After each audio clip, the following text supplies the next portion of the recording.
All right, so we're gonna get into it. I don't know if I want to name this the old school spotlight, Kev, or if I want to say we're just talking hip hop still. What do you think? I think it's a little bit of both. Yeah, let's go with the spotlight one, man, because I think it's gonna feature a lot of uh older. It's gonna lean to an older conversation, man. That's what's up. All right, so in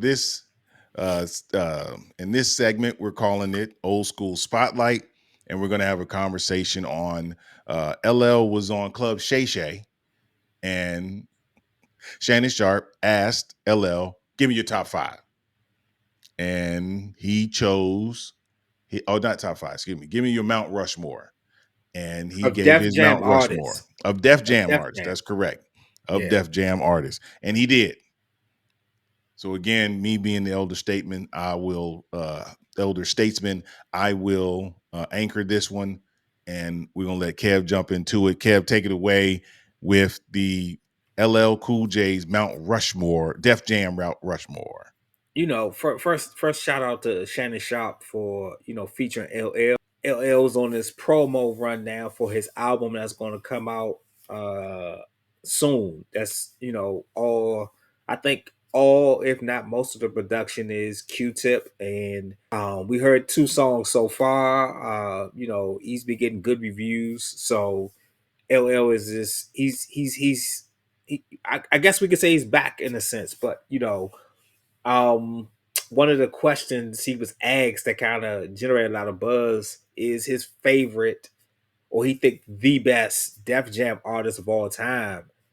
And it's surprisingly a lot of people kind of got at him online and said, "What about Run DMC?" And that was the thing that bothered me the most when people responded. And for some reason, when I saw the clip and he named the four artists, I knew people were going to find fault and name an artist that was never on Def Jam, and that's what happened. And I blame the Hip Hop 50. And yeah, I'm still blaming Hip Hop 50. I think it was a travesty. I think it was garbage. I think Hip Hop 50 could have done so much more for the culture that it failed us in so many different ways. But I don't want to take that away from LL. I think, his top four they named were spot on. Honestly, I think I was surprised when he said Slick Rick, but after he said it, I see it, and it just I don't know if enough people understand the history of the label, or even I could say Crush Groove, which kind of gave everyone a view of that foundation, but at the same time, I would say that if you go back and you listen to, let's take Paid in Full, Eric B. and Rakim, one of the biggest hip hop songs, rap songs all time. In the intro of the song, they said, "We're rolling with Rush Management." That was Russell Simmons. Russell Simmons was a party promoter and a music manager before he was a label owner. So he had Run DMC. He managed them. He didn't sign them to he signed them to another label before he had Def Jam. So I have no issue with the four he picked. And LL shouting out Slick Rick was so key. I think it was so key, and I think it's something that we don't give LL a lot of credit for. He is a great rap historian, and he has so much history and knowledge and information to give back to the culture that his four was spot on. I have no issues with it. Yeah, man, I'm totally with you. I'm sorry it took me a second there. I was trying to look at I just one thing I was missing from this conversation was where Slick Rick's album stood at as far as uh, how many albums they sold. Uh, and I just looked it up and I was able to check it out. So here's the thing. Yes, LL chose himself, Public Enemy, Beastie Boys, and Slick Rick. Like Kev just said, Run DMC was not on Def Jam till later in their career. So all the them being the first um, platinum selling artists, that came with them being on Profile Records. So that was not Def Jam. They didn't come over to Def Jam till after their fourth album. And their fourth album was not nearly as influential as their first four albums. So I get him not saying that. I get him saying that who he picked. And if I can, let me go on a tangent. I'm going to start with Slick Rick and work my way up. You pick Slick Rick because in 1989, what he did was 1989, 1989 and 1988. 1989, correct. Okay. When Teenage Love and Children's Story comes out and Hey Young World, he changes rap. Lottie Dottie was great. The show was great, but it was a singular moment in rap. There'd be no Kwame, there'd be no Redhead Kingpin, there'd be no uh, it was a lot of artists who came after him that wanted to be smooth, dudes on the mic and tell stories. I'd even say there'd be no Father MC without Slick Rick. These were guys, they may not have rapped because rapping like someone else was not the thing. Same thing, Dana Dane. You wouldn't have had a Dana Dane without Slick Rick. So those gentlemen were offshoots of Slick Rick and Lottie Dottie and the show. And even Dougie Fresh, when he did his album, and his follow-up singles and so forth, it was in the vein of being a fly dude telling stories. So for storytelling rap, he made storytelling rap a thing. And he did it in a way that made money. And he made a lot of money for Def Jam. The album did very well. Went platinum. To this day is probably certified well over platinums, probably, 2 times, 3 times platinum. It's a continuously selling project. He's been able to go to prison and get out of prison and still live off of it. And if that doesn't show the level of what a project has done, then I don't know what does. So that's Slick Rick. Then you got Beastie Boys. Beastie Boys are Def Jam's first multi-platinum selling artist. LL went platinum, but Beastie Boys licensed to Ill that went platinum first. And it was amazing. The project, these were people who initially started out in punk rock and then found their way to rap. And they did it, man. They did it. They're icons. They're legends in the game. If you don't understand, then you don't understand. They've sold a lot of products. A lot of music has been sold, that they have put out. I don't think any of their music has sold under platinum.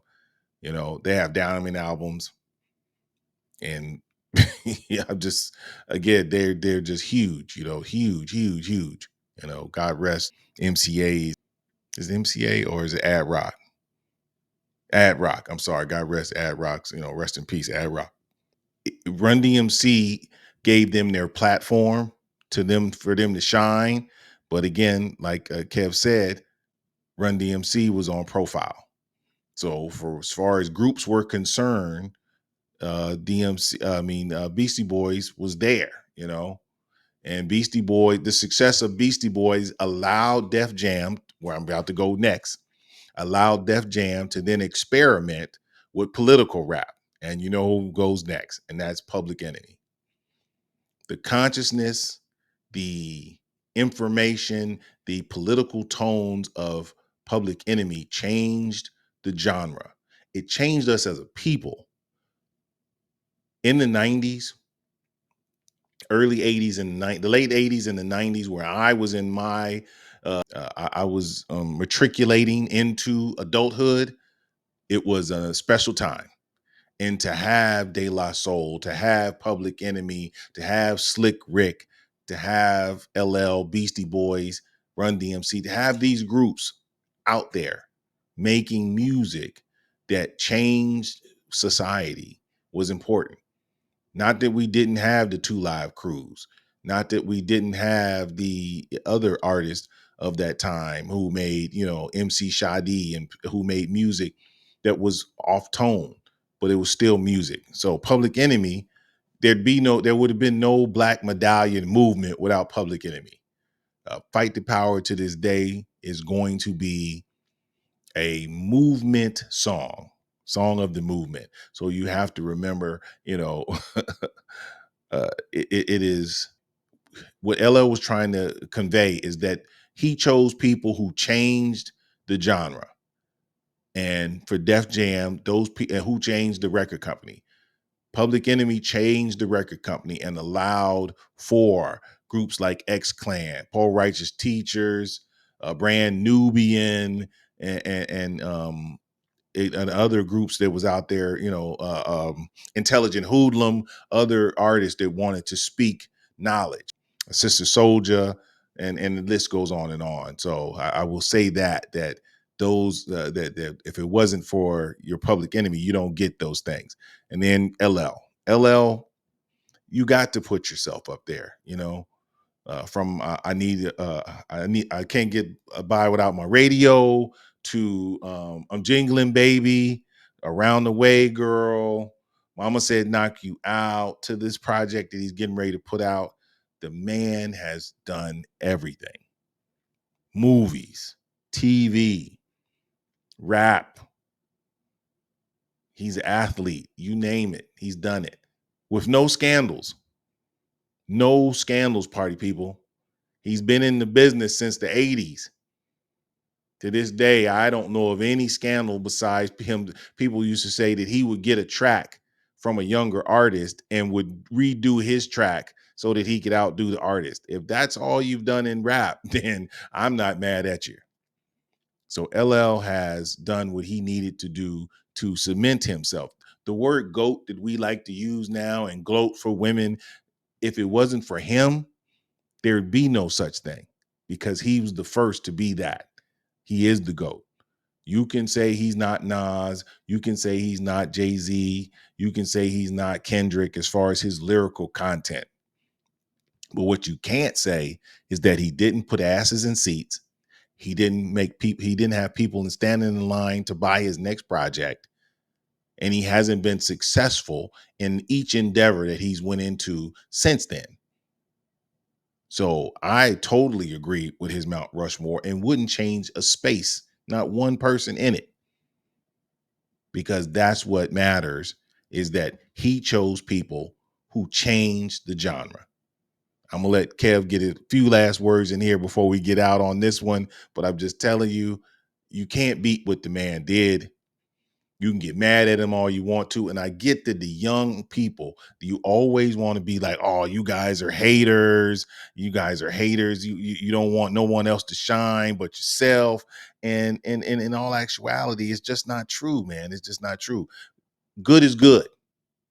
Good is good. And I had this conversation last time on the show, and I said, I get that every generation wants their generations to be great. And I'm not mad at that. But you can't make false pretenses. You can't just out of thin air say your person in your generation is great without real substance. Did they change a society? I can tell you that everybody on his Mount Rushmore changed society. Kev? I can't top that. That's I, I can't top it. I can't top it. Yeah, like you said, man, it was four game changes. Four game changes. Beastie Boys were able to transition into the pop world, and like you said, man, you got multiple diamond albums. Public Enemy kind of took the conscious education landscape to a different level. Slick Rick made storytelling cool. You know what I'm saying? It brought it to the forefront. So, uh, Slick Rick, as he was getting big, in a certain sense, Coogee rap was able to get a more of a focus on him with his storytelling, and even Outkast, they named the album pretty much that was dedicated to Slick Rick. And then LL Cool J is, I mean, he's beyond pop culture. I mean, like if you turn on, any sports channel, you're gonna hear goat, goat, goat, goat. We say goat because of him. You know what I'm saying? And this to have something that just transcends across all boundaries is rare and unique. So, like you said, man, you had these four artists that were groundbreaking, and individuals that kind of laid groundwork for others. So yeah, I didn't have no problem with it, like I said, and you were spot on with everything you said. Yeah, man, I appreciate that. This was always, always going to be fun for the old man to talk about my heyday and when I was the 18, 19-year old and seeing myself move into manhood. And again, real quick, I'm just going to say that I don't think you guys understand the feeling of something that's never happened. You guys live in a world where almost everything is done. I mean, rap's been around now for quite some time. Rock and roll, pop, EDM. As far as musically is concerned, there's really nothing different. You guys are trying to change it, but as far as it being different, it's still rap. It's still rap. So you got to understand where we're coming from. I lived in a world where there was no rap. You feel me? No rap. So by the time I'm 18, 19 years old, not only is there rap, there's rap that's changing culture, changing society. LL started doing this in the 80s. He's more accepted now in mainstream society than he ever would have been in the 80s or the early 90s. He is everybody's Uncle L. That's white kids, black kids, Latinos, Asians. And wouldn't that be something special? Now ask yourself one question. Is the artist that you follow going to be somebody's uncle? Anyway, I always got to let my man Kev say something as we go. Kev, any parting words? Support the culture, man. And yeah, that's it. It's comment, subscribe, share it. Just support, support us, support everybody, man. And leave your commentary, man. It's some people that don't like the commentary. We appreciate it because we're trying to get better as we grow. And and sometimes we do ramble on too much, but that's just the passion. It's just the passion in our hearts. And we just trying to, share our views and try to educate just like we're trying to learn. So support. Exactly. So again, definitely check us out on social media. Like Kev said, hey man, on social media, and we don't care if it's Instagram, Facebook, Twitter, or X, or whatever you want to call it, TikTok, even on our if you where you catch us at, if it's Spotify, YouTube, Rumble, you name it, Facebook, check us out and put down there. You guys suck. Do this better, do that better, whatever you, if you tell us, we'll try to make the improvements. And with that, man, again, like I said, ask somebody in your generation who's going to be their uncle in the future. And with that, we out of here. Peace.